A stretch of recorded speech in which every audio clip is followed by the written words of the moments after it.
Сломаться сб... Меня зовут Алексей Щегорцов, мне 30 лет, я россиянин, и я не собираюсь назад. Потому что обратные билеты очень дорогие.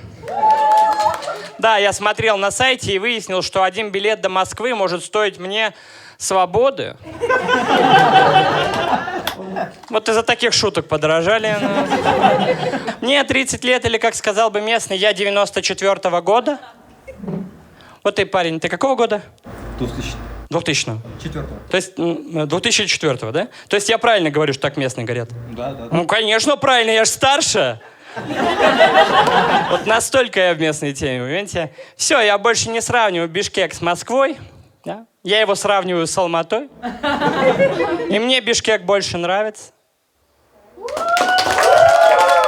Мне Бишкек больше нравится. Мне Бишкек больше нравится. Вот так 15 минут, и я в овациях ухожу. Не-не. Мне Бишкек больше нравится, потому что тут меньше русских. Ну, в Алматы тоже рассказывал эту шутку, почему-то не так хорошо заходила. А я поменялся здесь, и это заметно даже в языке, потому что теперь для меня аббревиатура ИК — это, естественно, Иссык-Куль. А в России это была исправительная колония. А Павел Дуров в том году, получается, побывал и на ИК, и на ИК. А еще он отец ВК. Я еще успешный бишкекский комик. Это значит, что мои доходы со стендапа тут полностью покрывают расходы. На стендап. Это... Не надо на мои шутки, кстати, реагировать в среднем, потому что я высокорангово выступаю. Я здесь не собираюсь служить микрофону. Я вообще в Кыргызстане больше не собираюсь служить. Зато я придумал здесь идею, как и положено в Центральной Азии, для бизнеса «Урус на час». Список услуг.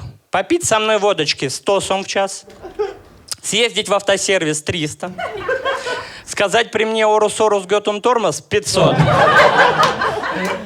Возможно, рассрочка.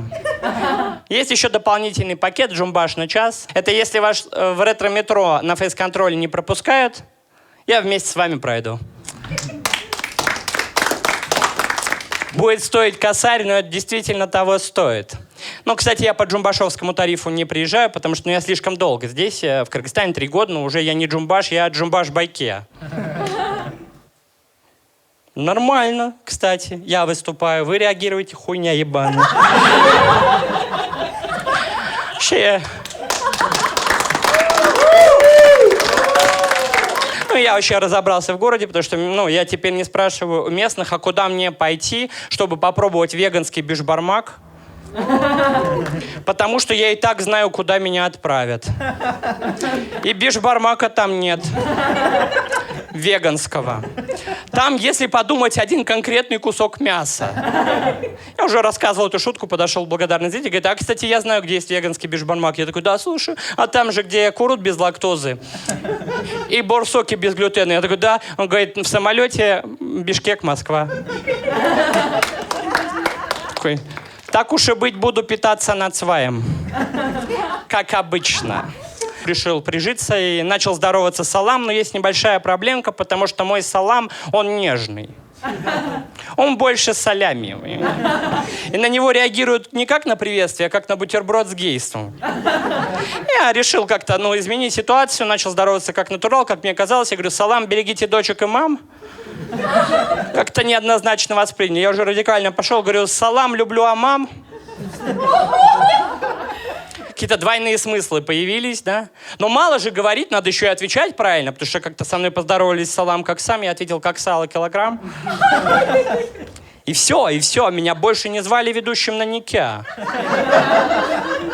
И я порой, когда выступал в Кыргызстане раньше, видел какие-то проблемы и говорил: а вот у вас, а вот у вас. А сейчас я так не говорю, потому что у нас в Кыргызстане все хорошо. У нас в Кыргызстане проблем нет. Потому что нам в Кыргызстане очень нужна регистрация. Что мне еще здесь нравится, это вид на жительство, потому что, вот, допустим, в соседнем Казахстане он нужен, а в Кыргызстане говорят, что нужен. Это близко, похоже, но это не то же самое, да? Но недавно вообще власти сказали, что в этом году уже точно, уже по-любому примем уже буюрса. Такой, ну, буюрса, все, я пока могу спокойно сидеть. Но мне нравится, как это звучит вид на жительство. Я себе сразу картину представляю. Приехал на Иссык-Куль с палаткой, а выходишь утром посмотреть на коттедж, где богатые люди живут. Да, вид на жительство.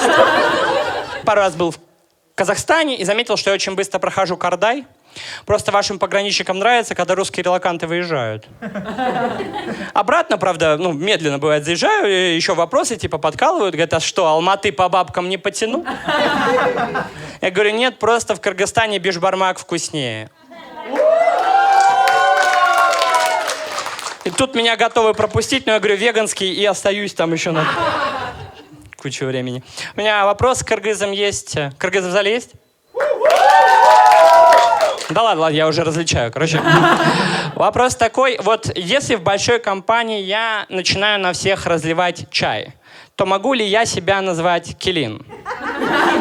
Просто остальные называют, а вот я могу? Нет? Ну, если не могу, то могу ли я на это обижаться? Нет. Конечно, не могу, потому что Келин не имеет права обижаться. Кстати, у меня важное заявление. Я вам, не Юра Хованский. Я его красивый кузен. Отношение ко мне, конечно, поменялось, потому что недавно со мной местные порамсили. Такой, я что теперь, не гость? Как так? Вы же мне только что полную пиалу чая налили.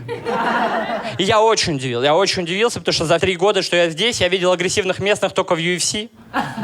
Я сначала такой, как неприятно, как нехорошо, а потом, подождите, меня очень хорошо приняли, потому что меня уже готовы отпиздить, как своего.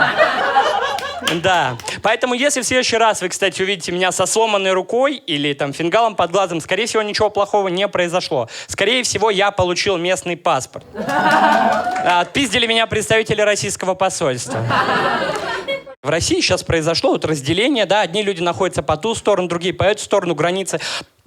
Они не могут найти общий язык, ссорятся и ругаются. И здесь тоже есть определенное разделение в кыргызстанском обществе. Потому что одни люди всерьез считают, что самый главный и важный коньяк — это Бишкек. И половина зала сейчас говорит, Кыргызстан. Кыргызстан! Они не могут договориться, спорят, ругаются о выигрыше кто? Кто? Конечно, Глобус. Есть одна вещь, которую я здесь не пойму. Это ваш прикол ходить в горы, потому что не знаю, как вы, а я считаю, что это опасно. Это опасно. После нескольких лет жизни в Бишкеке выходить на свежий воздух. Вот эту шутку, кстати, в Алматы рассказывал. Реакция была точно такая же. Оказывается, чтобы кыргызы и казахи в чем-то согласились, нужна вообще маленькая деталь. Всего ничего. Одна маленькая экологическая катастрофа. Мне нравится это напряжение в зале, но иногда я, конечно, боюсь некоторые шутки свои рассказывать, потому что я думаю, это в зале сейчас вообще аплодисменты или предварительные шапалаки. Ну, в принципе, я понял, что про кыргызов шутить можно, но не про ожских. А то можно отхватить от ожских, да? И не про джалабадских, а то можно отхватить от ожских. И не про нарынских, не про таласских, не про баткенских и не про чуйских. А так, в принципе, бери, шути, вообще всем все равно. Никого не забыл? Иссык-Куль. Не, Иссык-Куль не стоит с моим паспортом шутить про политику. Про политику не буду, да. Ну, есть одна вещь, которая меня с местным, конечно же, не перепутать, и это запах. Потому что, я пахну. Как спокойствие, как в голове тишина. Я как 10 часов непрерывного сна, как четверг, как 16:00, и ромашковый чай покой. А тут так не принято. Тут люди по-другому пахнут. Тут надо по-другому пахнуть. Тут надо пахнуть как любовь. Как сумасшествие с первого взгляда. Пахнуть шоколадом. Пахнуть как цветы. Это не цветы. Скорее борщ. Меня тут тоже не до конца понимают. Говорят, ты что-то какой-то без настроения, я просто русский. Я сильно русский, у меня даже есть вот этот внутренний медведь, именно поэтому я уже несколько лет в эмиграции сосу лапу. Иногда меня принимают за человека другой национальности. Не буду говорить, какой конкретно, но, скажем так, столица страны, где живут большинство представителей, называется Иерусалим. То есть, для мирового сообщества, в принципе, я выгляжу как человек, который капец любит начинать конфликты. Но не для местных, потому что для Байкешки из Дордои я выгляжу как чувак, которому прямо сейчас можно продать корейский виноград. И плевать, что он с Баткена, так даже вкуснее. Корея классная страна, вы сейчас согласитесь со мной точно, потому что я это легко докажу. Вот мы сейчас все пришли на стендап, тусим, развлекаемся, все нормально. Но если мы продолжим тусить, то через пару часов мы все вместе встретимся тем же составом в Кориане. Конечно, местные говорят, ты не знаешь и не понимаешь Кыргызстан, и я им в этом верю. Меня начинают спрашивать вопросы типа, слушай, а ты уже был на ИК? Я говорю, да. Слушай, а ты уже был на Аларче? Я говорю, да. Слушай, а ты уже был на Кельсу? Я говорю, нет. Значит, ты не понимаешь Кыргызстана. Ты хотя бы участвовал в революциях? Я говорю, нет.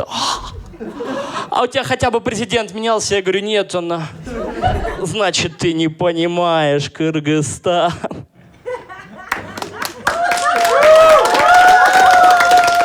И я, конечно, хочу понять, хочу везде побывать, но мне кажется, этому не будет конца и края, потому что даже я съезжу, если на Кельсу, мне в какой-то момент скажут, слушай, а ты уже был на коленках у моего Аташки Бекмырзы-Байке?